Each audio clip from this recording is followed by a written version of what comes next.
Olá, olá, amigo internauta ligado no portal Terceiro Tempo e também nas redes sociais do Terceiro Tempo. Estamos começando agora mais uma live aqui do nosso portal. Por mais que tenha esse nome, vocês estão percebendo, ela é gravada. Infelizmente, a gente tem alguns probleminhas técnicos. Esperamos resolver até a próxima semana, mas enquanto isso, para não perder esse bate-papo com vocês, a gente vai fazer gravado aqui, certo? Eu sou Thiago Tufano Silva, sou aqui da redação do portal Terceiro Tempo e hoje terei a companhia dos meus amigos Marcos Júnior Micheletti e Lucas Reis. Boa tarde, Marcos, tudo bem? Tudo bom, Tufano? Boa tarde, Lucas. Boa tarde, amigos internautas. Vamos falar um pouquinho do que aconteceu nesse final de semana, né? Isso aí, Marcão. E aí, Lucas, beleza? Fala, Thiago, tudo bem? Tudo bem, Marcos? Um abraço a todos que nos assistem. A rodada foi agitada e tem torcedor ficando preocupado, então acho que o papo vai ser bom. Bom, e se o torcedor desse determinado time ainda não estiver preocupado, eu vou passar alguns números aqui que podem fazer que ele fique atento a partir de agora. Claro que Qual a gente está será falando... esse time aí, hein? A gente está falando do Esporte Clube Corinthians Paulista, mais um empate, mais uma rodada sem vencer, né? Fez mais um ponto, como já tinha feito contra o Atlético Goianiense, mas sem marcar gols.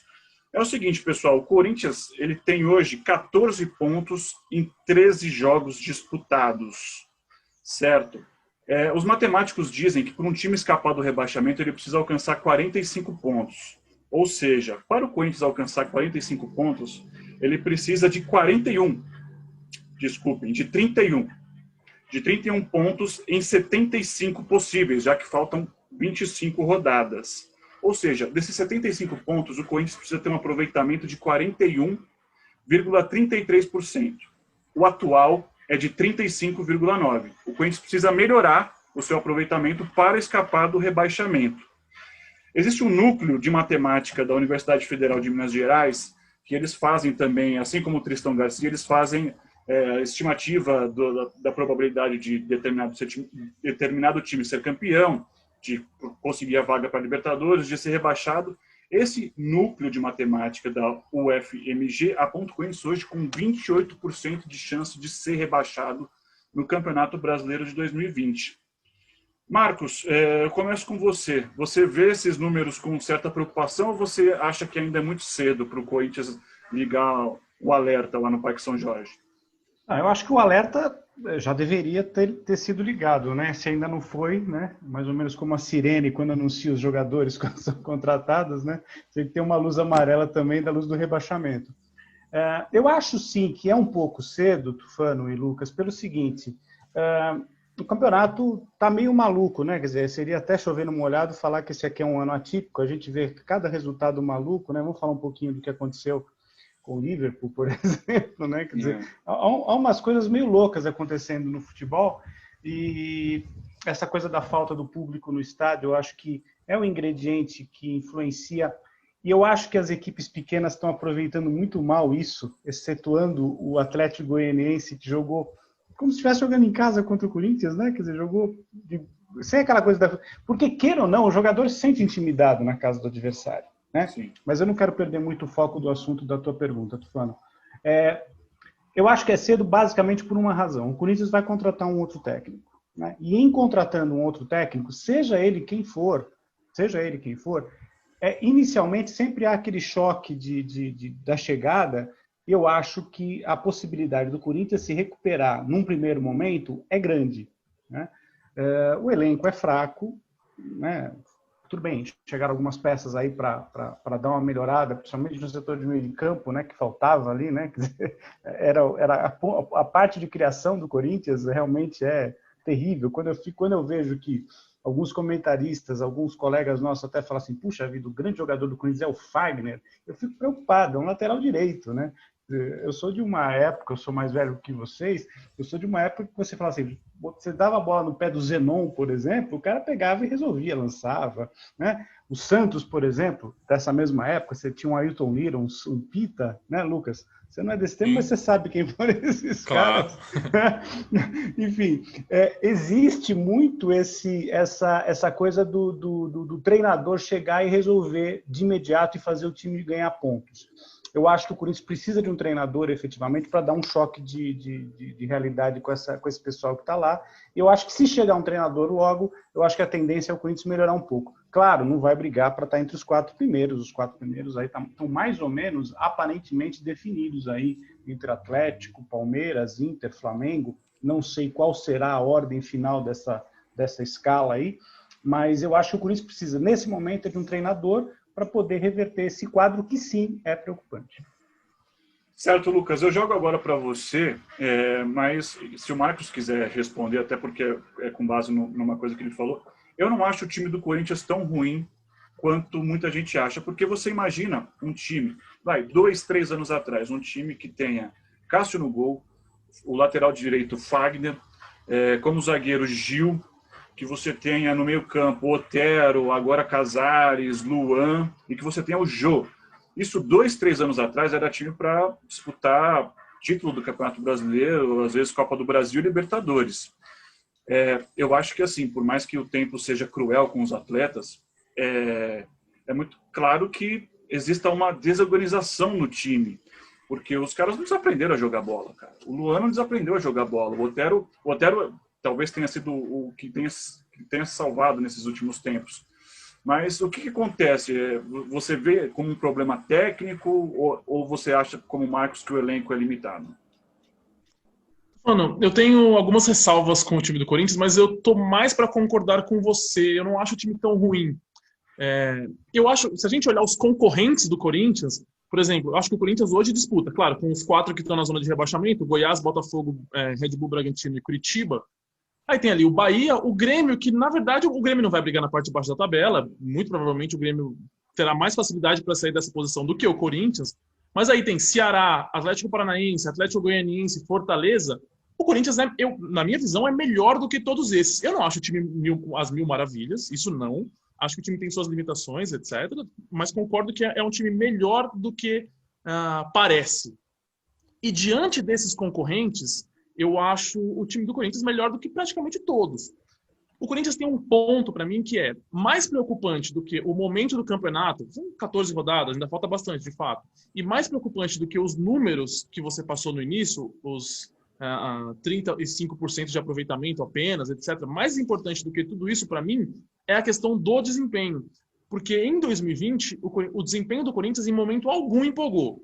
Teve momentos de dar algumas esperanças para o torcedor, momentos de futebol de razoável para bom, em que você olhava e pensava, não, vai melhorar, o time tem um caminho, tem um projeto sendo traçado ali, o time vai melhorar. Não melhorou. E a partir de agora, qual vai ser a linha que vai ser seguida? O que acontece a partir de agora? O Corinthians precisa de um treinador, isso que o Marcos falou, eu concordo. Sempre que um treinador chega, existe uma melhora meio imediata, e aí o treinador tem que trabalhar para que não seja uma melhora de curto prazo. O Cuca no Santos é um exemplo muito bom disso. Deu aquele choque inicial e o time foi se consolidando e vem jogando bem e vem melhorando. Outro exemplo bom disso, o Sport. O Sport começou o campeonato muito mal. O Jair Ventura chegou, engatou uma sequência positiva. O Sport está brigando por vaga na Libertadores hoje. Não vai brigar até o final do campeonato, claro. Quer dizer, acredito eu. Mas é mais um exemplo de que essa mudança, essa chegada de um novo treinador pode significar uma levantada, digamos assim. Então, para resumir, acho o time do Corinthians melhor do que a posição que ele ocupa hoje na tabela, porém o desempenho é muito preocupante e hoje eu não consigo ver absolutamente nada de positivo no time do Corinthians. Nada. A gente pode destacar uma ou outra apresentação individual. O Cássio é sempre muito seguro, embora esse ano ele tenha oscilado, mas é sempre muito seguro. O Otero tem sido um ponto positivo, principalmente por conta dessa questão da bola longa, da bola parada, do chute de longa distância, e só. Eu não sei se dá para a gente destacar muito mais do time do Corinthians em 2020, e acho que esse é o grande ponto, acho que esse é o ponto de preocupação do torcedor. Certo. Ô Marcão, vocês falaram aí sobre o ânimo que um novo técnico dá quando chega. Esse novo ânimo já não devia ter acontecido com a troca do Thiago Nunes pelo Coelho? Bom, eu acho que poderia sim, Tufano. O problema é que, se a gente for pegar o que aconteceu com o Corinthians antes, né, com o Thiago, né, o treinador, um ano, né? Acho que foi um ano, né, que ele ficou de trabalho no Corinthians. Não, chegou em janeiro.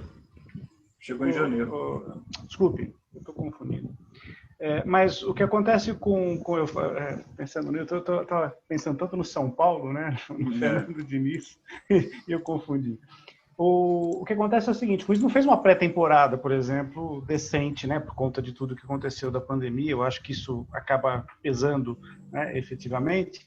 Mas no caso do Coelho, todo mundo conhecia ele lá, quer dizer, não foi um choque para os jogadores, né? Eu acho que nesse momento o Corinthians está precisando de um cara diferente, um cara que venha com uma conversa diferente, né? Um cara que mude realmente a forma de jogar, né? Se a gente for analisar o Coelho, ele tem aquele jeito de jogar relativamente parecido com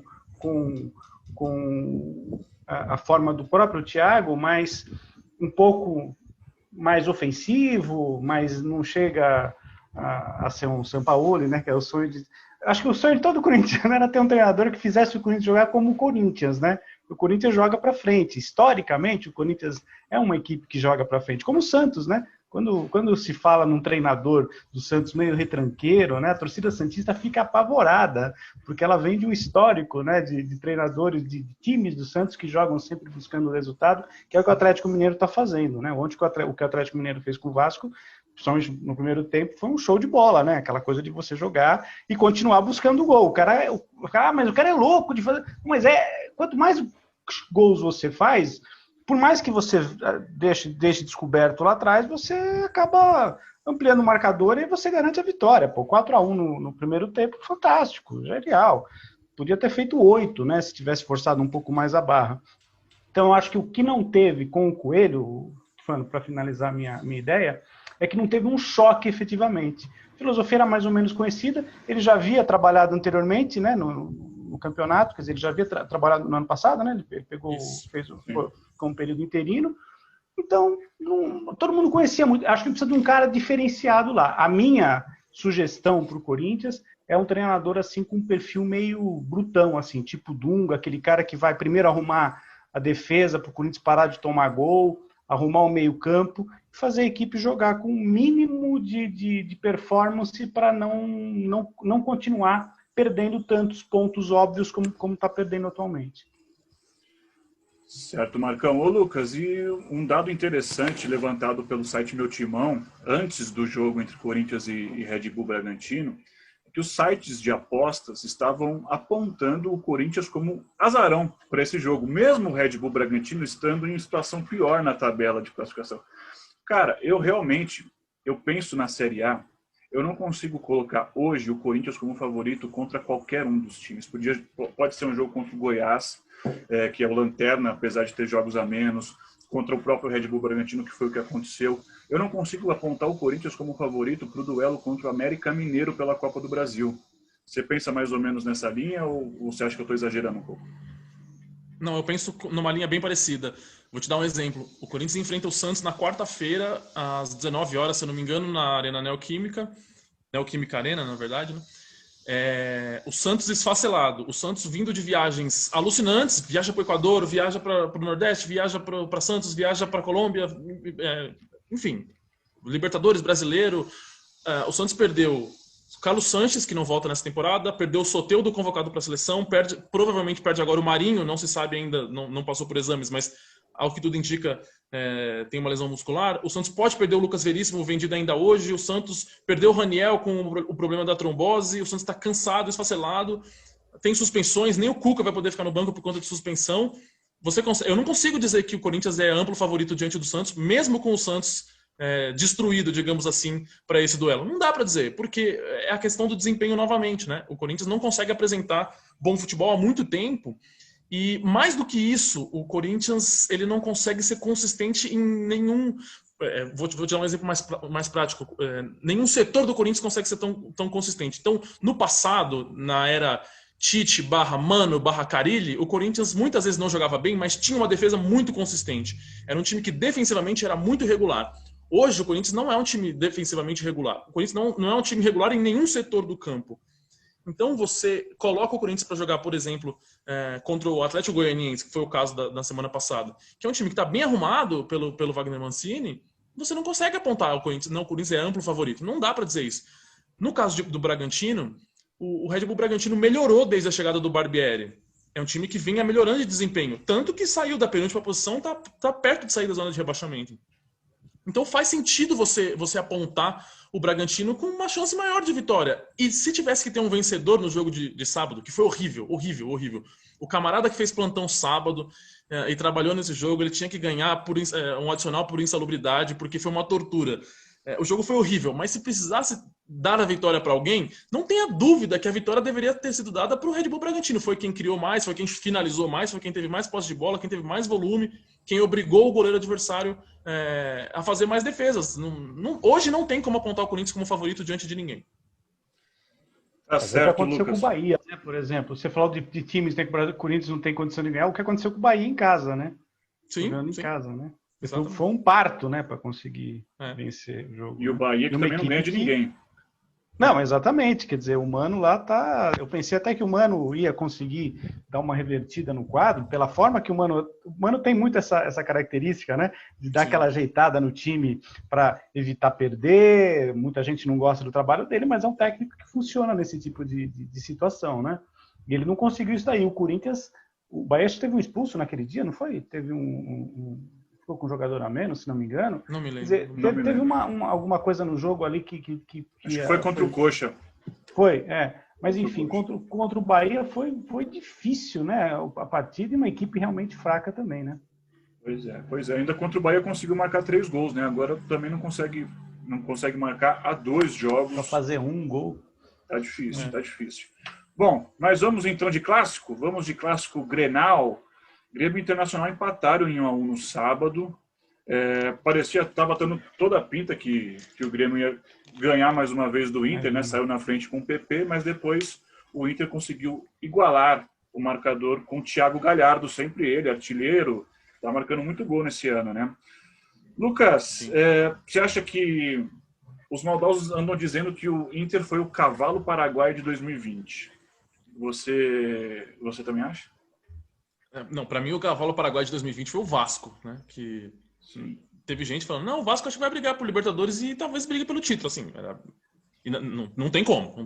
Para mim o grande cavalo paraguaio foi o Vasco. O Inter é um time muito bem treinado pelo Cudê, eu gosto do trabalho do Cudê.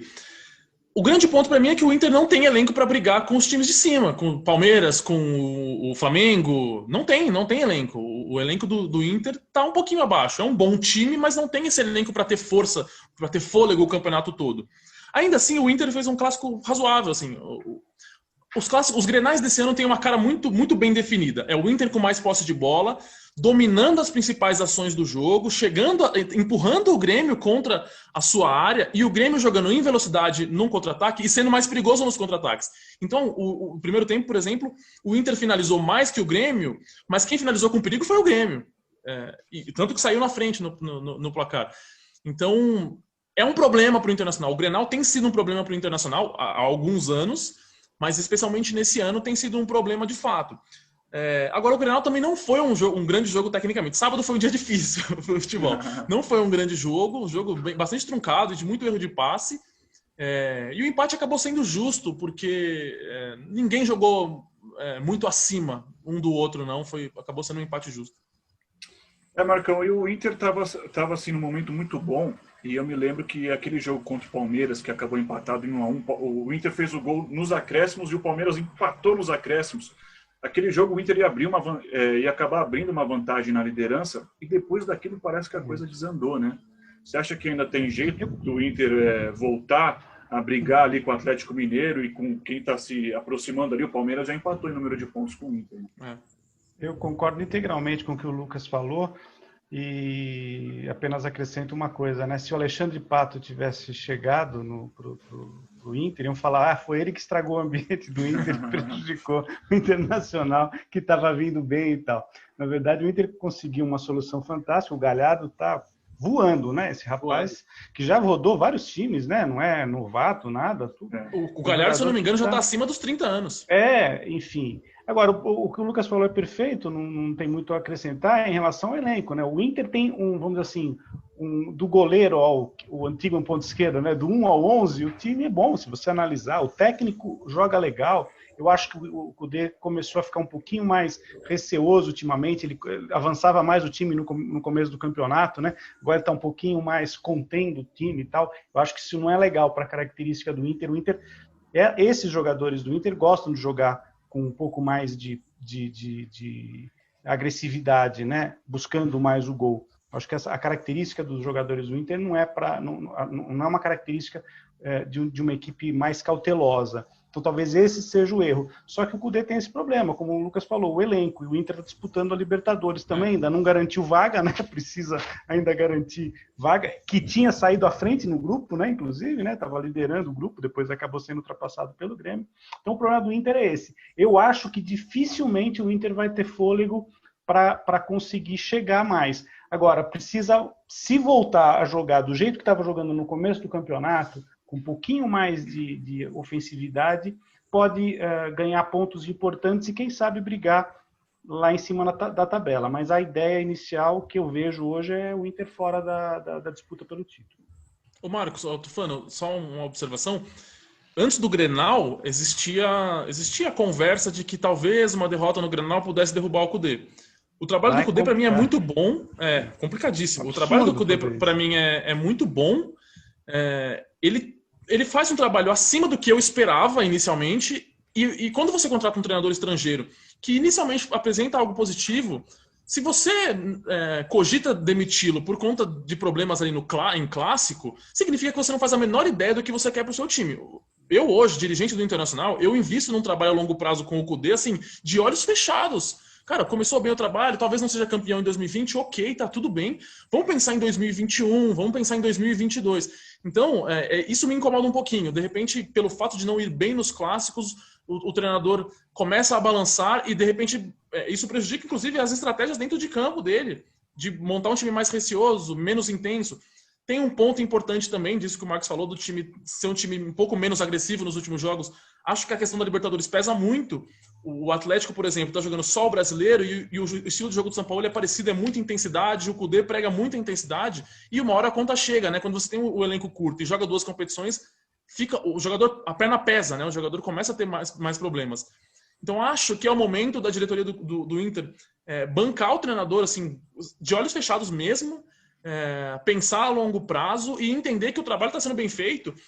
E aí não pode acontecer com o Inter o que aconteceu com o São Paulo na época do Diego Aguirre, porque o Diego Aguirre colocou o São Paulo numa posição que o São Paulo aparentemente não chegaria, foi muito acima da média por um período do campeonato, e quando o São Paulo voltou para a média normal dele, o Diego Aguirre foi demitido. Quer dizer, o Aguirre fez o São Paulo sonhar que seria campeão, todo mundo sabia que não seria, quando voltou para a realidade ele foi demitido. Então o Inter não pode cair na besteira de cometer o mesmo erro que a diretoria do São Paulo cometeu um dia.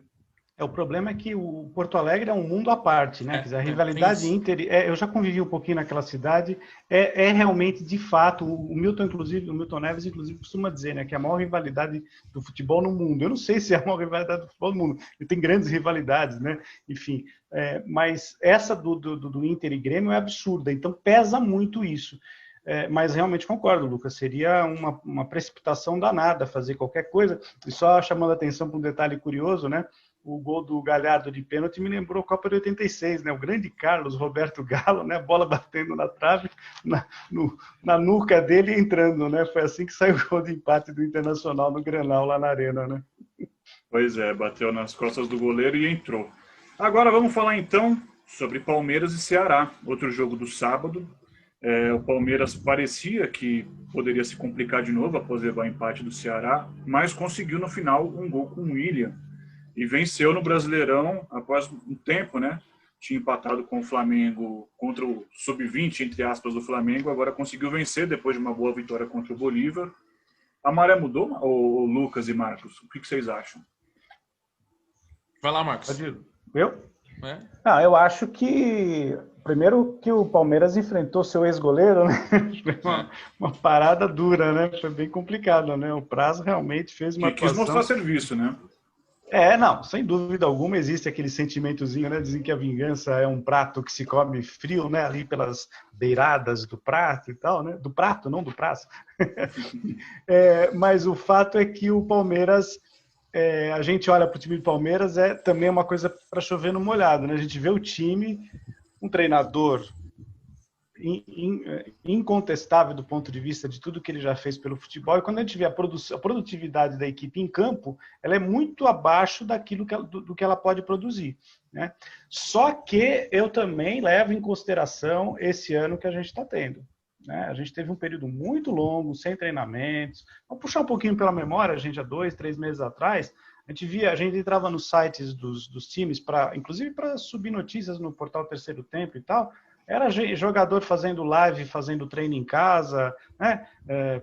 Treino com bola, puxando peso, etc. Quer dizer, esse time do Palmeiras é muito bom, mas a falta de treino, eu acho que também... O nível do futebol brasileiro, por conta de tudo isso, está muito baixo, né? A gente não está vendo... Tirando o Atlético Mineiro, que eu acho que é a única equipe, e o Santos, né, que está me surpreendendo positivamente, a gente não está vendo grandes desempenhos. Então, no caso do Palmeiras, eu acho que falta alguma coisa que prejudicado fundamentalmente por não ter feito uma preparação adequada. O time tem para brigar lá em cima. Ô Lucas, mas você não acha também que hoje o Lucha já não conta no Palmeiras com as seleções que Mano e Felipão tiveram anteriormente? Principalmente um cara que faz muita falta ao Palmeiras, isso é chover no molhado, claro, é o Dudu. Cara, era o coração do time do Palmeiras. O Lucha perdeu isso. Conseguiu ser campeão paulista mesmo assim, e assim, tem muita gente que analisa como se fosse uma grande tragédia o que o Palmeiras tem apresentado até aqui. Cara, o Palmeiras não perdeu ainda. Ele perdeu uma para o Corinthians na volta do futebol e não perdeu mais. Isso é impressionante. Os números do Palmeiras não são ruins. O problema do Palmeiras é parecido, entre aspas, com o do Corinthians, porque para mim é desempenho. Que no caso do Corinthians os números são ruins, no caso do Palmeiras não. Mas o problema é desempenho. A régua do Palmeiras está lá no alto, por investimento nas últimas temporadas, porque existe uma espinha dorsal que vem de pelo menos 5 anos, porque a estrutura do time é boa, enfim.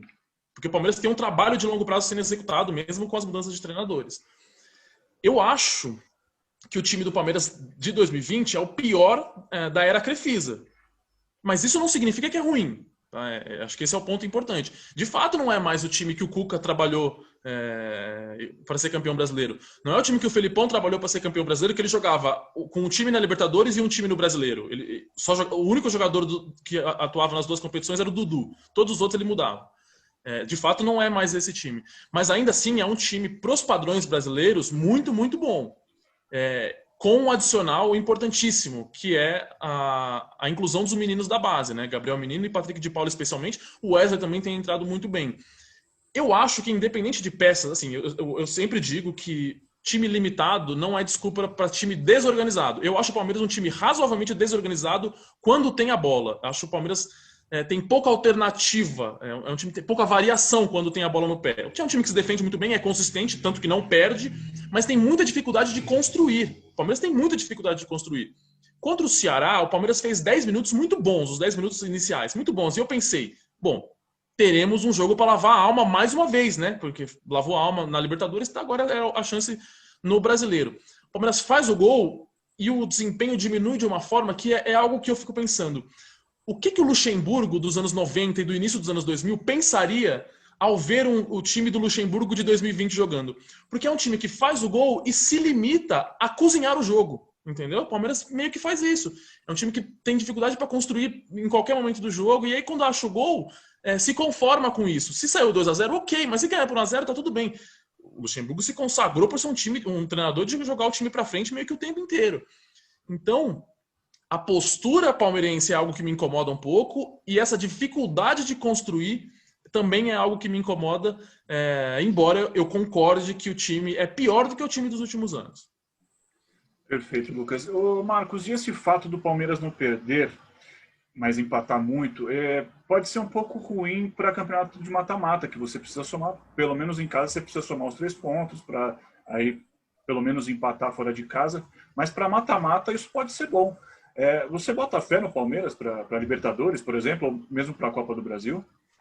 Ótima observação tua, Tufano. Sem dúvida nenhuma, o Palmeiras é um grande candidato. Aliás, se não é a melhor campanha, a segunda melhor campanha da Libertadores, né, nessa fase de grupos atualmente. Ainda resta uma rodada para o término, né, da fase de grupos que a gente tem aí. Sim. O Palmeiras tem uma campanha perfeita, né? Quer dizer, nesse esquema do mata-mata, eu acho que o Palmeiras tem uma chance muito grande de chegar longe na Libertadores.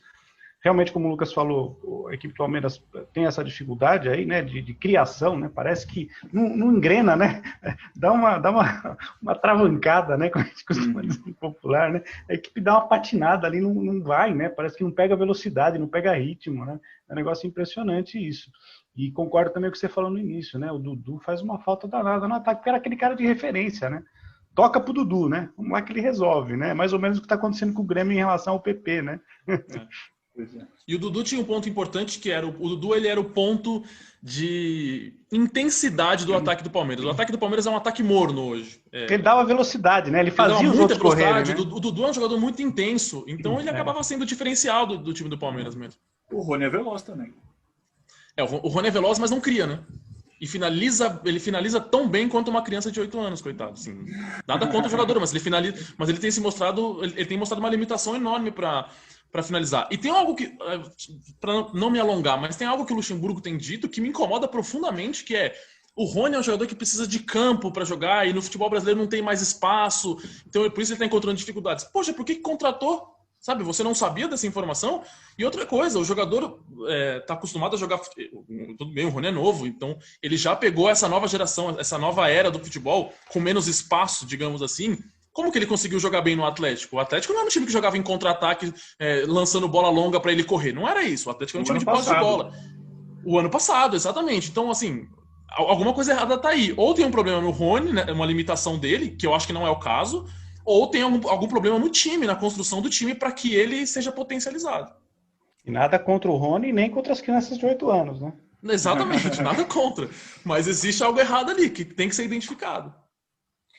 Perfeito. E a gente falou aqui no começo que o Corinthians estava numa situação delicada na questão do rebaixamento, mas tem um outro alvinegro que talvez esteja numa situação ainda pior, que é o Botafogo, né? O Botafogo empatou em 1-1 com o Fluminense. O Botafogo é o vice-lanterna do brasileiro. O Botafogo chegou a dar uma empolgadinha lá no começo, quando ganhou do Atlético em casa. Eu lembro que começou a vazar um áudio por aí de um botafoguense falando: e dá para bater campeão, hein? Dá para bater campeão. Puxa, mas agora tá na vice-lanterna. O autor já foi embora. E aí, Lucas? Perspectivas para o Botafogo nesse Campeonato Brasileiro? O futuro é complicado para o Botafogo, né? Tem um projeto todo de reestruturação do clube para sanar as dívidas, etc. Mas se isso for para a segunda divisão, não sei como é que fica todo esse projeto. O Botafogo tem um ponto curioso, porque o Botafogo perdeu alguns jogos. A maior parte dos jogos que o Botafogo perdeu, ele perdeu jogando bem. Então você olhava e falava: o time vai melhorar. O Botafogo fez um bom jogo contra o Corinthians, ganhou do Atlético. O Botafogo, ele dava demonstrações de bom futebol. Não é que jogava bem, mas ele dava demonstração de bom futebol em algum momento.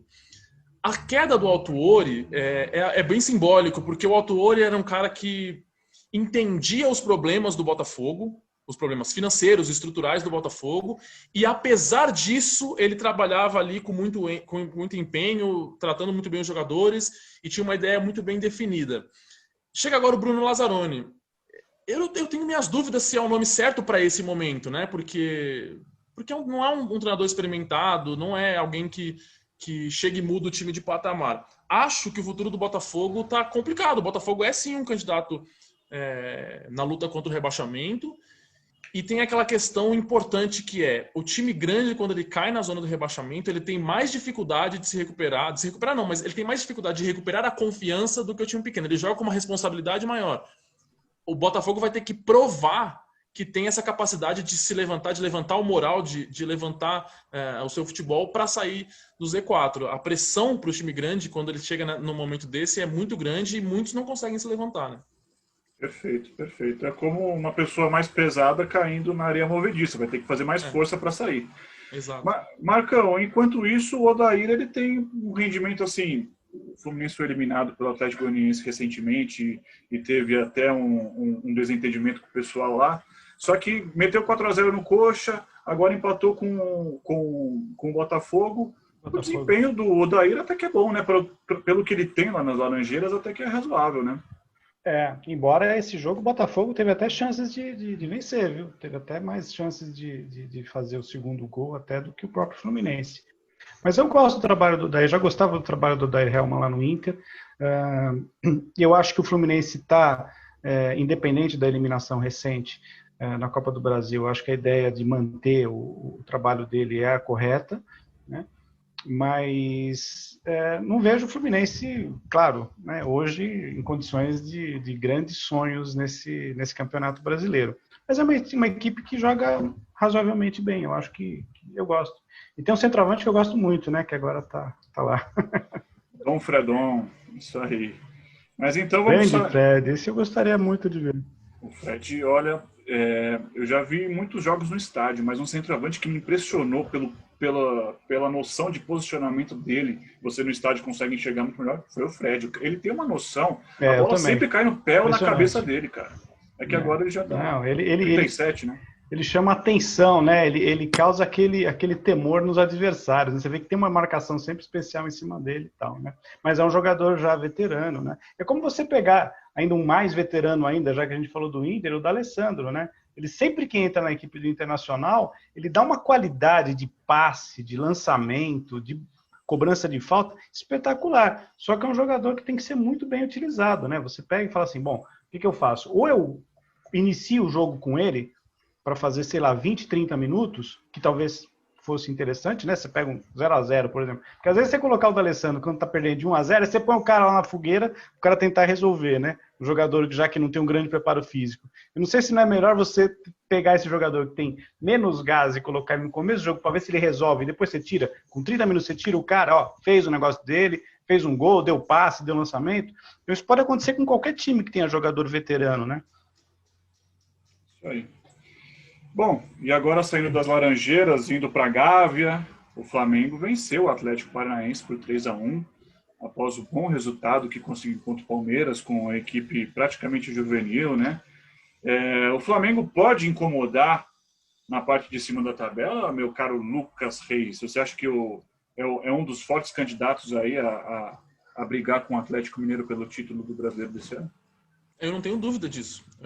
O Flamengo ainda é o melhor elenco do futebol brasileiro, a gente esquece disso. Mas o Flamengo ainda tem Everton Ribeiro, Diego Alves, ainda tem Bruno Henrique, Gabigol, tem o Pedro, a fase do Pedro é iluminada. Eu acho o Pedro muito bom centroavante. Eu acho que o Pedro vai ser desses centroavantes que a gente vai no futuro falar como a gente falou, como vocês estavam falando do Fred hoje, assim, sabe? O cara que vira uma referência mesmo para a posição. O Pedro é muito bom centroavante. Ele é diferente do Gabigol porque ele é mais de área, mas ele é muito bom finalizador. Ele perde pouquíssimos gols. É aquele cara que precisa de poucas oportunidades para guardar o dele. Muito baseado no que o Flamengo tem de capacidade de elenco, eu acho que o Flamengo vai brigar pelo título, sim, mesmo com algumas críticas ao trabalho do Domenech Torrent. Acho que o trabalho vai melhorar com o tempo, a gente não pode também ser super imediatista, ele tem alguns erros no trabalho dele que são importantes, que têm que ser debatidos. O principal deles é mudar algumas questões relacionadas ao trabalho do Jorge Jesus, inclusive de posicionamento de marcação. Tal. O time de Jesus era um time que corria muito para frente quando perdia a bola, para atacar o adversário. O time do Domi já muda um pouco essa característica. Mas ainda assim, é muito talento junto. E são jogadores comprometidos com o time do Flamengo. O Flamengo não tem um problema que muitas vezes acontece com times que juntam grandes estrelas, que é o cara jogar para si e ser um pouco indiferente ao clube, indiferente ao resultado. Ganhar ou perder, tanto faz para ele. O elenco do Flamengo não tem esse perfil. São jogadores com perfil de bastante comprometimento. Então, acho que o Flamengo, mais cedo ou mais tarde, ele vai estar na cola do Atlético. Acho o trabalho do Atlético acima da média. Mas eu acho que mais cedo ou mais tarde o Flamengo vai começar a buzinar ali atrás do Atlético. E, na minha visão, são os dois grandes candidatos ao título, independente do momento de instabilidade que o Flamengo viveu nas últimas semanas. Perfeito. Marcão, e você? O que pensa desse Flamengo fazendo as pazes com a vitória, depois daquele baile que tomou no Equador do Independente Del Valle, conseguiu devolver e agora parece que vai engrenar, né? Eu acho que o Domenech, ele entendeu o que é o Flamengo, em primeiro lugar, né? Ele percebeu que a maneira que ele deveria colocar o time para jogar, com a filosofia dele, que é diferente do Jorge Jesus, obviamente, né? Nenhum treinador trabalha igual, por mais que você tente manter a linha, mas o que o Lucas falou é perfeito. O time do Flamengo, o elenco do Flamengo é espetacular, né? Você vê, com todas as perdas que aconteceram em função dos jogadores aí contaminados com o novo coronavírus, quem entrou deu conta do recado, inclusive os garotos, inclusive o goleiro, né, o menino lá, o Hugo lá, que fez uma atuação espetacular, que eu queria chamar a atenção para um detalhe que eu sempre bato nessa tecla, que é do goleiro que sai do gol, né, a bola cruzada na área e dá aquela munheca, mesmo estando livre, né? Ele, todas as vezes que ele foi pegar na bola no jogo que eu assisti do Flamengo, contra o Palmeiras. Contra o Palmeiras, não tinha uma bola que ele não encaixava. Ele não deu rebote em nenhuma bola. Né? Que é a única coisa que o goleiro faz no treinamento e não faz no jogo. Então o Flamengo tem um elenco espetacular. Eu acho que a regularidade do Flamengo ela pode ser um fator aí num peso, na balança aí que a gente vai ter, que dê ao Flamengo uma condição melhor, inclusive em relação ao Atlético Mineiro, apesar do Atlético não ter a Libertadores, apesar do Atlético estar disputando prioritariamente o Campeonato Brasileiro e tal, mas o Atlético oscila mais, eu acho, do que o Flamengo. O Flamengo tem uma equipe mais linear, tem uma estrutura de jogo mais linear. Eu acho que o Flamengo é ainda assim a principal força para ganhar esse título brasileiro de 2020.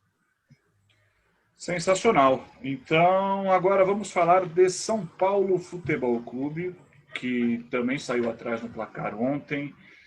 O torcedor já começou a ver voltar aquele filme à cabeça. Pô, será que de novo vai perder? Mas conseguiu empatar. Fernando Diniz segue muito cobrado, muito criticado, muito ameaçado, mas quem tem que manter ele, que é o Raí, não parece nem um pouco disposto a mandá-lo embora. Como é que vocês enxergam essa situação do Diniz? Vocês acham que ele ainda tem certo conforto? A culpa não é dele? De quem que é a culpa? O São Paulo realmente está irritado e talvez com razão, né? Ô, Marcos, o que você acha? Pode ser, Lucas, desculpa. Desculpa, Max. O São Paulo tem um ponto importante que a gente esquece disso. Tudo bem, foi eliminado da Libertadores e deveria ter brigado com mais chances de classificação na Libertadores, embora o grupo fosse difícil. Mas o São Paulo, até a rodada passada, ele brigava entre os 3 primeiros do Campeonato Brasileiro. A gente esquece um pouco desse ponto. Eu entendo as críticas pro Fernando Diniz, agora o São Paulo é 7º, eu entendo totalmente as críticas pro Fernando Diniz, mas o meu ponto é, quem no mercado poderia chegar e resolver o problema do São Paulo para que o São Paulo brigue pelo título brasileiro? Aí eu imagino, hoje acho que ninguém, a não ser que você vai buscar um estrangeiro, sei lá, vai buscar o Marcelo Bielsa, tira do Leeds e coloca aqui, tudo bem. Agora, quem chegaria e mudaria o patamar do São Paulo? O patamar do São Paulo que se arrasta há 8 anos, sem brigar por título, sem brigar na parte de cima de fato, sem ser um candidato aos títulos. Acho que ninguém. Então por que mudar agora? São Paulo, se mudar, o São Paulo vai ser campeão? Não vai ser campeão. Então, independente das críticas ao trabalho do Diniz, para mim é o momento de você manter o trabalho do Fernando Diniz. Espera a eleição, São Paulo vai passar por eleição daqui a pouco, espera a eleição, termina o Campeonato Brasileiro, que vai terminar só no começo de 2021, então finaliza o Campeonato Brasileiro e repensa, reavalia o trabalho. O trabalho tem muitos problemas. São Paulo é um time que ele oscila muito entre os jogos no quesito de finalização. Tem jogo que o São Paulo finaliza muito e não faz gol, tem jogo que o São Paulo não finaliza. Isso oscila muito. Tem alguma coisa errada na questão das finalizações, então. É um time que oscila muito de intensidade. A gente vê o time do São Paulo sendo muito intenso o tempo inteiro. O Flamengo do Jesus era assim. O Santos do Cuca é assim. É um time que consegue manter um nível de intensidade bom o jogo inteiro. O São Paulo, o jogo esfria, esquenta. Esfria, esquenta. Então falta consistência nesse sentido. Então, assim, para resumir, eu acho que o trabalho do Diniz é um trabalho nota 6, com boa vontade, sinceramente. Eu não ficaria com o Diniz pro ano que vem, tá? Não ficaria. Mas eu também não demitiria o Fernando Diniz nesse momento, não. Acho que dá para terminar o campeonato com ele. Acho que o São Paulo é um candidato à vaga na Libertadores. E com paciência, calma, vamos esperar. Acho que não vai chegar ninguém que vai fazer um trabalho melhor. O problema do São Paulo é muito mais profundo do que treinador. É problema de formação de elenco, é problema de diretoria, tem uma série de problemas que vão além da questão do treinador. Tanto que nos últimos 10 anos passaram trocentos treinadores e nenhum deu jeito. Perfeito. Marcão, então o Lucas concorda. O Lucas concorda com o Raí, que tem que manter o Diniz. E você? Você concorda com o Lucas e com o Raí? Eu acho que... Primeiro eu queria dizer o seguinte, assisti o jogo inteirinho do São Paulo, Coritiba com o São Paulo, né, também um joguinho horroroso. Coritiba poderia ter, se tivesse mantido aquele ritmo inicial, né, da partida, poderia, embora, tudo bem, foi um gol de falta, né, achou um gol de falta e tal, mas poderia até ter ampliado. Depois do segundo tempo, o São Paulo martelou, teve gol anulado no primeiro e no segundo tempo, enfim. Mas o que me irrita profundamente no São Paulo é o seguinte: primeiro, assim, uma coisa que criaram no futebol que eu acho detestável, eu quando jogava bola, é aquele treinador que fica enchendo o saco do jogador durante o jogo inteiro, né? Quer dizer, quando criaram a área técnica ali para o cara ficar cantando o jogo, o que o jogador tem que fazer, é um perfeito saco para o jogador de futebol, porque o cara perde a iniciativa dele. E o São Paulo tem um problema: o São Paulo tem 2 treinadores. O São Paulo tem um treinador na linha técnica e o Daniel Alves, dentro de campo, que eu fiquei reparando ontem, todo lance que algum cara que está do lado dele pega na bola, ele indica o que o cara tem que fazer. Ó, dá para quê? Ele faz, e o cara obedece ele. Não sei se por respeito, por medo, cara feio, eu não sei o que é. Quer dizer, o fato é que a gente tem hoje no São Paulo um cara que está, na minha visão de analisar a partida de futebol, prejudicando essa garotada que está lá, intimidada pelo Daniel Alves. Então, o principal problema do São Paulo hoje não é o Fernando Diniz. O principal problema do São Paulo hoje chama-se Daniel Alves. Enquanto esse cara estiver jogando como titular de São Paulo vai ter problemas de criação. Essa molecada que tem no São Paulo hoje é muito criativa. O São Paulo tem que aproveitar mais. O dinheiro tanto que o São Paulo investe em Cotia tem que ser revertido de alguma forma, minha gente. Não é possível. Os caras gastam muita grana para manter aquilo lá. E revela jogador. E aí o cara chega para jogar no time principal, aí você pega um veterano. Não estou discutindo a qualidade, o que o Daniel Alves já fez no futebol, nada contra. Um grande atleta, um cara que tem um passado espetacular. Só que ele está prejudicando a criatividade desses meninos em campo hoje em dia. Tem um ponto, Tufano, só para finalizar, para completar o que o Marcos está falando, que é muito importante que a gente analisar o perfil de elenco do São Paulo dos últimos anos.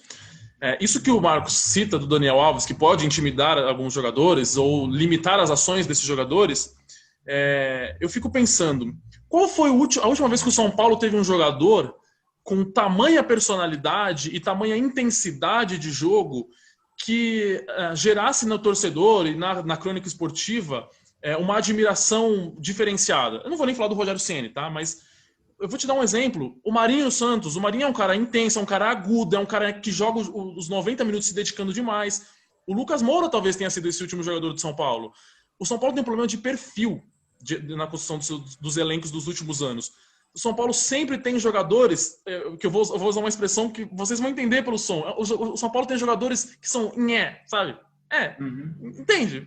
Jogadores que tanto faz como tanto fez, entende?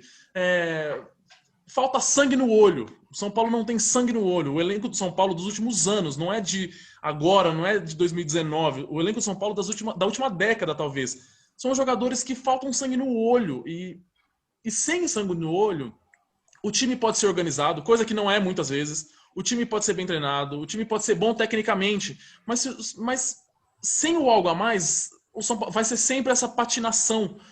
Consegue uma vaga na Libertadores, mas é briga pelo título. E aí, entendeu? Então tem um problema de formação de elenco que vem de anos. E o Daniel Alves é um cara que se encaixaria muito bem, por exemplo, numa equipe com grandes jogadores, já consagrados. Aí tudo bem, todo mundo estaria mais ou menos no mesmo nível dele. O problema de hoje que eu vejo é exatamente esse. Quer dizer, ele quer sobressair em relação aos demais e aí acaba prejudicando todo mundo. Perfeitamente.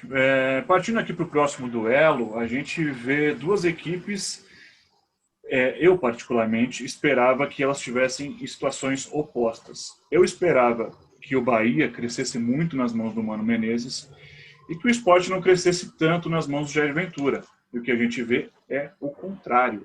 O Jair Ventura está fazendo um belíssimo trabalho nesse início dele no Sport.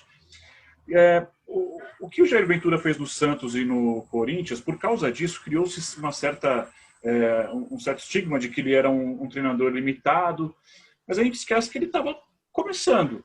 Ele foi bem no Botafogo, aí ele realmente não foi bem na Vila, não foi bem no Parque São Jorge, mas ele não tem espaço ainda para crescer, porque a gente já meio que colocou um ponto final na carreira dele como técnico, né? E ele tem surpreendido positivamente nesse começo, né, Marcos? Não, muito bom, eu acho que é legal. Só que é aquele negócio, né, Tufano? A equipe do esporte não é uma equipe para brigar lá em cima, vai enfrentar dificuldades e a gente não sabe como a cabeça do dirigente reage no caso de, sei lá, duas derrotas seguidas, né? Uma sequência de empates, empate em casa, derrota em casa, etc. Mas ele me parece um profissional sério. Eu sempre gostei do trabalho dele, desde a época do Botafogo, né? Quando ele apareceu mais, né? Para o futebol, efetivamente, né? Um trabalho mais importante, um trabalho um pouquinho mais de qualidade, inclusive, ornou bem com aquele time do Botafogo, enfim. Eu gosto do trabalho dele, mas eu não sei, eu sempre tenho um pé atrás com relação ao que os dirigentes vão fazer em caso de 2 ou 3 derrotas seguidas, 2 empates, aquilo que a gente falou no começo em relação ao Internacional, com medo de perder Grenal e mandar o Cudê, que é um cara que faz um trabalho sério, embora. Quer dizer, você vê, o único treinador grande, o Grêmio pode acontecer o que quiser com o Grêmio mantém lá o Renato Gaúcho firme e forte, né? Em outra equipe, por exemplo, o Renato já teria vazado há muito tempo, né? Ô, Lucas, e aquilo que você estava falando sobre expectativa, às vezes pode atrapalhar daqui para frente, né? Porque agora o esporte está na zona da Libertadores, da pré-Libertadores, ele é 5º colocado. Às vezes, se cair para 11º e terminar o campeonato lá, pode acabar sobrando para o Jair Ventura, né? Ele acabou criando uma expectativa maior do que a que o próprio torcedor do esporte tinha. É o efeito Diego Aguirre, né? De novo aquela história do Aguirre no São Paulo. Se o Sport terminar o campeonato em 15º, o Sport cumpriu a missão que era esperada dele no Campeonato Brasileiro de 2020? Para mim, sim. Subir, com orçamento pequeno, se mantém na Série A para a próxima temporada tentar uma Sul-Americana, por exemplo. Então, assim, se manteve vivo na Série A, para mim o Sport cumpriu a meta dele. Só que nesse momento o Sport briga por Libertadores. Essa não é a realidade do Sport, não é. Então, seria normal que o Sport pegasse, por exemplo, a partir da próxima rodada, perde ali dois jogos seguidos, por exemplo. E aí, o dirigente vai bancar? Ah, não, mas a nossa meta é brigar por Libertadores. Quem disse que a meta do Sport é brigar por Libertadores? Não é. Se vier, ok, como diria a Leila Pereira, é um plus a mais. Mas não é essa a realidade. Então tem que ter a questão, de fato, do dirigente competente para avaliar se o trabalho está sendo bem feito ou se não está, que talvez seja o grande problema do futebol brasileiro. É o dirigente competente que consiga avaliar se o trabalho do dia a dia, se há evolução ali naquele trabalho. Honestamente, eu não sou um super fã do trabalho do Jair Ventura. Mas eu entendo que é um treinador em formação, que está construindo a sua carreira e que tem muito pela frente. É o 3º clube dele, aliás, é o 4º clube dele, mas ele só fez um trabalho consistente, de fato, com tempo para trabalhar no Botafogo. No Santos ele foi tirado antes, no Corinthians também, embora, na minha visão, de maneira merecida, porque os trabalhos eram ruins. Agora, tem uma curiosidade sobre o Jair Ventura, que há pouco tempo ele deu entrevista falando que... Porque o Botafogo foi até a semifinal da Libertadores, né? Se eu não me engano. Perdeu pro Grêmio. Perdeu pro Grêmio. Eu acho que quartas. E ele falando que quartas de final. A semifinal foi contra o Barcelona de Guayaquil, o Grêmio. E ele falando que se tivesse passado pelo Grêmio, o Botafogo teria sido campeão e que ele estava assistindo o Mundial, a final do Mundial entre Grêmio e Real Madrid, e aí ele falou com o Rodrigo Pimpão que se o Botafogo tivesse disputado a final contra o Real Madrid, eles teriam dado mais trabalho do que o Grêmio. Assim, convenhamos, né, Jair Ventura? Nada contra, o trabalho foi muito bem feito. O time do Botafogo brigava muito, era um time bem brioso. Mas não ia ganhar do Real Madrid na final da Libertadores. Acho que nem seria campeão da Libertadores. Na final do Mundial, aliás. E foi 1-0 para o Real Madrid também, né? Não foi um passeio. Foi 1-0. Foi um resultado magro. Só para completar uma coisinha aí que vocês falaram, tudo passa pelo planejamento, né? Quando um clube contrata um treinador, deveria sentar à mesa e falar o seguinte para ele: bom, nós queremos nos classificar para Sul-Americana. Esse é o nosso objetivo. O que vier a mais, puxa, maravilha. Menos que isso, o trabalho vai ser interrompido, obrigado, pega teu boné e vai embora, né? O problema é que o que acontece com o que o Lucas está falando, quer dizer, se empolga, né, com uma coisa que estava além da expectativa e aí você tira o cara se de repente a coisa não funcionar. Então, tudo passa pelo planejamento. Quer dizer, qual é o teu objetivo? O teu objetivo é chegar na Libertadores? Então, beleza. Então, vamos chegar na Libertadores, vamos terminar o campeonato entre os 4 melhores do brasileiro. Aí e vamos investir para isso também, né? Porque não adianta você mirar a Libertadores e ter um orçamento de Série B. vamos te dar respaldo, né? Não só de tempo, mas vamos te dar qualidade técnica de trabalho, se está precisando de que setor de jogador, o que a gente pode fazer, dá para contratar isso, o investimento é assim e tal. É a questão do planejamento. Tem pouquíssimos dirigentes hoje no futebol brasileiro que agem dessa forma, né? Então aí complica o trabalho de qualquer treinador, né? Por isso que a gente tem essa ciranda maluca de treinador mandado embora a cada rodada. Perfeito. Agora a gente vai para o outro, além de Corinthians e Bragantino, a gente teve outro 0-0 na rodada que foi Fortaleza e Atlético Goianiense. Sem muito o que acrescentar sobre esse jogo, né? Mas assim, são duas equipes que, honestamente, elas entraram nesse Brasileirão com o pensamento de escapar do rebaixamento e elas estão bem no meio da tabela, 10º e 11º lugar. É o 10º e 11º, né? Exatamente. Trabalho do Mancini, trabalho do Rogério Ceni e o Fortaleza agora que vão enfrentar o São Paulo na Copa do Brasil. Esses times, vocês acham que ainda pode acontecer alguma reviravolta e eles brigarem contra o rebaixamento ou eles vão permanecer por aí mesmo? Lucas, por favor. Eu acho que a realidade deles é brigar na parte de baixo, é daí para baixo. Mas eu acho, pelo que as duas equipes têm apresentado e pela consistência, que acho que é bem possível que passem, especialmente Fortaleza, que passe sem grandes sustos. Fortaleza conseguiu se consolidar na Série A e acho que dá para brigar assim, de novo por Sul-Americana, como brigou no ano passado, e tentar se livrar de rebaixamento assim, com algumas rodadas de antecedência. Mas é daí para baixo. Não tem muito mais o que sonhar, não. Não existe nem investimento para isso, né?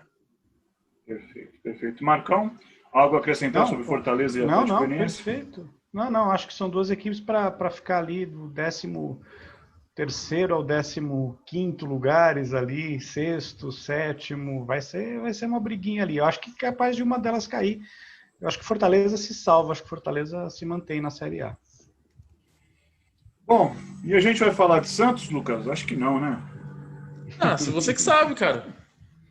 Vamos falar do Santos, sim. O Santos surpreendendo. O Marcos já falou aqui na live que é uma das grandes surpresas para ele do futebol brasileiro nesse ano. Para mim também.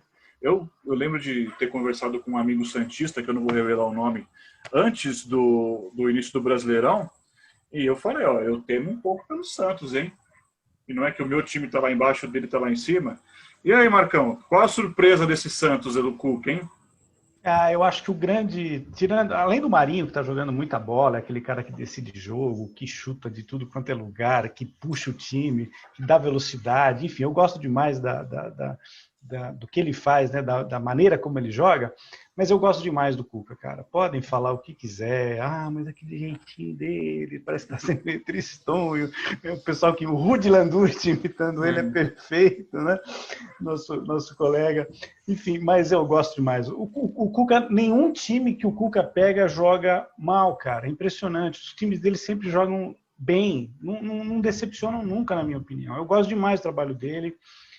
É uma surpresa porque tudo que o Santos está vivenciando fora de campo, eu estava vendo a entrevista do presidente do Santos, Milton Neves, né, na rádio Bandeirantes no domingo, né, o Rolo.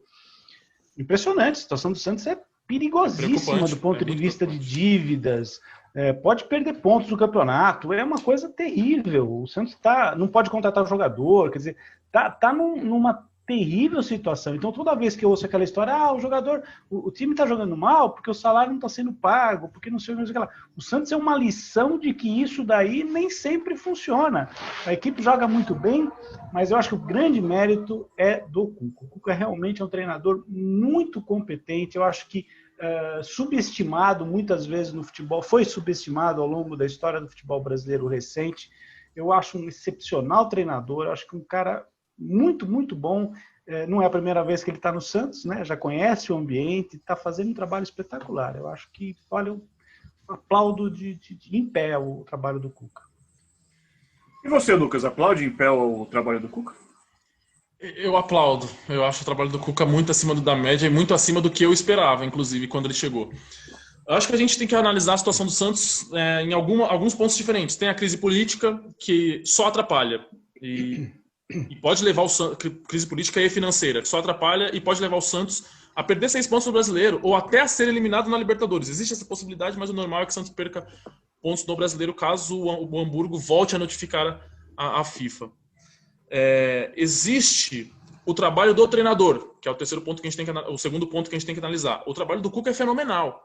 É fenomenal do ponto de vista técnico, do ponto de vista tático e do ponto de vista emocional. Os jogadores têm falado muito bem do Cuca. Têm falado que o Cuca se tornou o presidente do time, que o Cuca se tornou o pai deles, que o Cuca é um cara que dá muita moral, que é um cara que desperta muita coragem no time. E taticamente, o time do Santos é um time com muitas variações. O Cuca, ele tem mostrado algo no Santos que ele mostrava no início de carreira e que me incomodou muito, principalmente no trabalho do Palmeiras, que era, no Palmeiras, ele se tornou o cantor de uma nota só. E o Cuca sempre foi um cara de coragem, de ousar, de tentar coisas diferentes. O time do Santos tem muita variação, é impressionante. O Santos tenta jogar de diferentes formas. Não é mais o Cuca Ball? Não é mais o Cuca Ball, exatamente isso. Então, às vezes o Santos joga no 3-4-3, às vezes o Santos joga no 5-4-1, às vezes o Santos joga no 4-2-3-1, e com jogadores executando diferentes funções. Ontem, por exemplo, o Madison entra em campo jogando como um ponta pela direita e dá assistência para o gol do Marcos Leonardo, inclusive. O Cuca tem tido muita coragem de colocar os meninos. Esse é outro ponto muito positivo. E aí tem o terceiro ponto que acho que a gente tem que analisar no trabalho do Santos. Já falei da situação política financeira, trabalho do Cuca, e o terceiro ponto para mim é a postura dos jogadores. Porque tudo aquilo que eu falei do elenco do São Paulo, dos caras serem um pouco diferentes, de serem, sabe? O time do Santos é exatamente o oposto. Porque o time do Santos é muito brigador. Eu escrevi sobre isso hoje no Portal Terceiro Tempo. O time do Santos é muito brigador, muito brioso. É um time, tá roubando o apelido do rival da cidade, né? Que é a Portuguesa Santista, a briosa. O Santos está se mostrando muito brioso. Um time de muito brio, de muita vontade, de muita dedicação. Um time que não aceita perder. O Santos joga mal alguns jogos, joga bem outros, mas joga sempre com intensidade, joga sempre com coragem e joga sempre em busca da vitória. O Santos não passa indiferente à derrota. E isso é muito importante nesse momento, porque o time está punido pela FIFA, está em vias de sofrer novas punições, o time tem salário atrasado, o time tem briga política, uma confusão toda, direitos de imagens também atrasados, o time não pode contratar, sabe? O elenco tá no limite ali físico, mas está correndo, está se dedicando. Então, a gente tem que destacar muito o trabalho do Cuca e destacar muito a postura do elenco do Santos. Lucas, você escreveu hoje no Portal Terceiro Tempo que o Santos de 2020 é inexplicável. Pois você explicou muito bem até, viu? Parabéns. Eu tentei pegar ali os principais, o tripé que acho que precisa ser analisado nesse momento. Mas diante de tudo que o Santos tem vivido em 2020, que começou lá atrás com a saída do São Paulo, ainda em 2019, tudo que o Santos tem vivido, olhar o desempenho, a postura dos jogadores e a posição na tabela no Brasileiro e na Libertadores, você olha e fala assim, como assim? Como que esse time está conseguindo fazer isso? Porque é um time, em comparação aos rivais, pior, na minha visão, entre os 4 de São Paulo, pior do que os principais candidatos ao título, claro, pior que o Grêmio, por exemplo, está à frente do Grêmio, mas está brigando, o Santos vai brigar. Eu acho que o Santos dificilmente chega até na Libertadores. Acho que se o Santos conseguir vaga na Libertadores, é um resultado muito acima do que eu espero.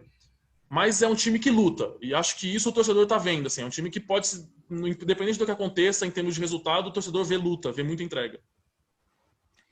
E onde se vê muita luta e muita entrega também é no Clube Atlético Mineiro. Rapaz, o que o Galo está fazendo nesse começo de Brasileiro, hein? Começou perdendo pro Vasco na noite de ontem, tomou um gol de bicicleta. Cara, parecia que não tinha acontecido nada. Eles foram e fizeram 4 gols como se estivessem jogando bola na rua. É impressionante que o Atlético Mineiro tem jogado. Marcão, você vê alguma possibilidade de... Tem muita gente que fica brincando com o Galo, que o Galo não ganha desde 1971 brasileiro, né?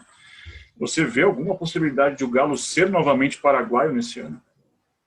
O que aconteceu com o Atlético ontem em relação ao Vasco foi mais ou menos o que aconteceu em relação ao Corinthians, né? Sair atrás, virar o jogo, né? Sem, como você falou, né? Como você mencionou aí, sem mostrar aquele abatimento, né? Em relação a ter tomado o gol, né? E o que me agrada demais no Atlético é essa postura de continuar sempre buscando o gol, independente de estar em vantagem no marcador. A equipe é muito boa. Aquela coisa que a gente já comentou, não está disputando a Libertadores, faz uma diferença muito grande, principalmente nesse momento que a gente está vivendo hoje, porque assim, não é só o desgaste físico que a gente tem hoje, a gente tem que pesar uma outra coisa, existe um desgaste emocional dessas viagens, por medo que eu acho que os jogadores têm de contrair o coronavírus, gente. Sabe, o cara vai para o aeroporto, o cara vai para outro hotel, em outro país, vê o que aconteceu com o Flamengo, né? Então, esse menor estresse que o Atlético está vivenciando é muito melhor. Agora, o trabalho de São Paulo é espetacular. O que ele já fez no Santos no ano passado é um absurdo, com um elenco muito mais limitado do que ele tem no Atlético. Quer dizer, parabéns ao Atlético, contratou, que foi atrás, né, que brigou para ter o Sampaoli, que é um super treinador, é um cara que joga do jeito que a gente quer ver futebol, gente. Futebol é isso, faz gol, mas continua martelando, continua indo para cima, né? Mas não vai ser fácil. Eu acho que o Flamengo ainda é favorito, o Flamengo tem mais time, o Domi conseguiu, como eu falei anteriormente, encontrar ali um jeito de fazer o Flamengo jogar da maneira como eu não conhecia o trabalho dele, acho que pouquíssima gente conhecia, né? Aquele Murtosa do Guardiola, né? Como diz Milton Neves, como vocês têm comentado sempre no site. Mas eu acho que o Flamengo tem mais possibilidades, sim. Agora, o Atlético vai brigar sempre ali. Não me espantaria o Atlético ser campeão brasileiro esse ano. Mas eu ainda acho que o Flamengo tem ali um gapzinho. Lucas, vamos imaginar que o Tite tenha sido demitido hoje. Você colocaria o Sampaoli na seleção? Você fala um cenário possível ou eu posso sonhar alto? Pode sonhar alto. Vai querer o Guardiola? Não. Vai querer o Klopp? Vamos para as nossas possibilidades. Mas dentro das nossas possibilidades, São Paulo de olho fechado, entrego a chave da CBF e falo, cara, põe o time para jogar do seu jeito aí e vambora, você vai ter respaldo. O São Paulo é muito acima da média. Eu gosto mais do Jorge Sampaoli, mas acho que se a CBF tivesse que escolher entre os dois, eu escolheria Jorge Jesus. Mas assim, o São Paulo hoje ele é um treinador muito acima da média no futebol brasileiro. Desde o ano passado, né? Da carreira dele como um todo. Ele é um treinador de times muito intensos, de ideias, de muitas ideias, mas ideias claras e sempre em busca do gol. O time do São Paulo é muito vertical, muito vertical. E isso torna todos os jogos dos times do São Paulo jogos bons de assistir, porque é um time que assume o risco de perder e de tomar gols, adianta todas as linhas ao máximo e vão pro gol, vão embora. Eu me lembro de um jogo do Santos contra o Atlético Goianiense na Copa do Brasil do ano passado, em que o Santos, se tomasse um gol, poderia ficar fora. Empatou o jogo de ida, estava vencendo 2-1 na Vila, e o Atlético Goianiense contra-atacando, e o Santos continuou indo para cima, não se fechou para ficar a garantir o 2-1. E aí o Santos fez o terceiro gol, se classificou. E aí na coletiva perguntaram, mas por que não se fechar, por que correr tantos riscos? E ele falou, eu corro mais riscos se eu deixar o adversário tocando bola na frente da minha área, cruzando bola o tempo todo. Eu me sinto mais seguro se eu fizer o terceiro gol, não se eu segurar o 2-1. E acho que faz todo sentido o pensamento dele. Na minha visão, o Sampaoli hoje, ele não é desafiado por ninguém no Campeonato Brasileiro, em termos de treinadores. Eu não estou falando dos times, porque time, tecnicamente, o Flamengo é melhor. O Palmeiras briga de igual para igual com o Atlético, talvez seja até melhor. Mas em termos técnicos, tecnicamente, olhando exclusivamente para os treinadores, ele não é desafiado por ninguém. As variações que ele dá para o time dele, a intensidade que ele dá para o time dele e as oportunidades que ele consegue criar para o time dele, nenhum treinador, para mim, consegue fazer algo parecido no Brasil. Perfeito, perfeito. Senhores, foi um bate-papo muito agradável, já fechamos aqui todos os jogos. Quero agradecer a vocês. Muito obrigado, viu, Marcos? Obrigado, Fano. Obrigado, Lucas. Prazer em falar com vocês. Novamente, né, a gente precisa bater um papo, né? Fazer alguns meses aí que a gente se fala, obviamente, claro, né? Por conta do trabalho, normalmente, mas é muito legal a gente poder voltar a conversar assim. Tomara que, não muito distante em termos de tempo, a gente possa conviver normalmente, né, no nosso ambiente de trabalho, porque até emocionalmente é muito difícil, né? Esse ano tem sido muito complicado para todos nós e é muito bom esse bate-papo sempre é muito legal. Fiquei muito feliz. Isso aí, Marcão. E Lucas, quinta-feira tem mais, hein? Valeu, Tufano. Um abraço para você, um abraço para o Marcos. A gente se vê na quinta. Só dar uma última notícia rapidinho. A janela europeia está se fechando hoje, então está muito agitado, muita notícia surgindo de contratações, de negociações, etc. E o Lucas Veríssimo pode ser vendido a qualquer momento. O Benfica está em cima do Santos, está negociando, está tentando parcelar o pagamento. O Santos quer que o pagamento chegue agora, por conta de toda a dívida. Então pode ser que surja a notícia de uma possível saída do Lucas Veríssimo. Se você estiver assistindo esse vídeo e não tiver saído notícia nenhuma, fica ligado, porque pode ser que até amanhã surja alguma coisa sobre a saída do Lucas Veríssimo. Então é o último... Desculpa, Marcos. Pode falar. Só para finalizar, queria convidar os nossos espectadores do Portal Terceiro Tempo para dar uma olhadinha na minha home de automobilismo, na home de automobilismo do Portal Terceiro Tempo, no Bela Máquina lá. Tivemos um final de semana de muitas corridas da Stock Car e combinando futebol com automobilismo, o líder da Stock Car agora é o gaúcho César Ramos, que é colorado. Então temos um colorado na liderança do campeonato da Stock Car. Pelo menos o Inter está na liderança em algum lugar aí. Está na vice do Campeonato Brasileiro, mas está na liderança da Stock Car. O Barrichello perdeu a liderança, mas em 2 semanas vamos ter 2 corridas lá no Velocitar, em Mogi Guaçu. Quem quiser dar uma olhadinha lá na parte de automobilismo do site, por favor, vai ser um prazer para vocês que não conhecem, eventualmente, também conhecer a área automobilismo que a gente tem lá, tá bom? Isso aí, pessoal. Fiquem ligados no Terceiro Tempo, notícias de futebol, automobilismo, no blog do Milton Neves, sempre com grandes polêmicas, tá bem? Então a gente se vê na quinta-feira, novamente comigo, Lucas e Marcos. Até lá, pessoal.